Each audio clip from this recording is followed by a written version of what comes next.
Hai semua, selamat datang ke AutoTouch Malaysia.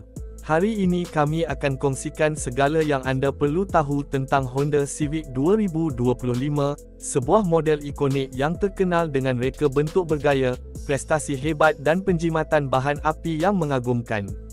Civic 2025 mengekalkan reputasinya sebagai kereta kompak pilihan ramai, sesuai untuk kegunaan harian maupun penggemar kereta. Ia hadir dalam versi sedan dan hatchback, dengan pelbagai varian termasuk LX, Sport, X, Touring, Sport Touring, C dan varian prestasi tinggi. Type R varian asas LX dan Sport dilengkapi enjin 2.0 liter 4 silinder tanpa turbo yang menghasilkan 158 kuasa kuda, dipadankan dengan transmisi CVT untuk pemanduan yang lancar dan selesa.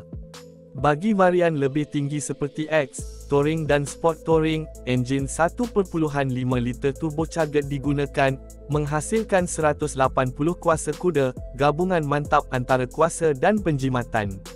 Untuk mereka yang mahukan lebih prestasi, Civic C menawarkan 200 kuasa kuda dengan transmisi manual 6 kelajuan. Di puncak sekali, Civic Type R hadir dengan enjin 2.0 liter turbo yang menjana 315 kuasa kuda, menjadikannya antara kereta pacuan hadapan paling berkuasa di pasaran. Dari segi penjimatan minyak, Civic 2025 memang cemerlang, enjin asas mampu mencapai sehingga 40 mung di lebuh raya, manakala enjin turbo memberikan bacaan lebih tinggi. Ruang dalaman pula moden dan kemas, lengkap dengan skrin sentuh 7 inci atau pilihan 9 inci, sokongan Apple CarPlay dan Android Auto, kluster instrumen digital, sistem audio premium Bose, pengecas tanpa wayar, serta tempat duduk kulit dengan fungsi pemanas bagi varian tertinggi. Ciri keselamatan juga sangat diberi penekanan, dengan semua model dilengkapi Honda Sensing, termasuk kawalan kelajuan adaptif, bantuan lorong, sistem brek kecemasan dan banyak lagi.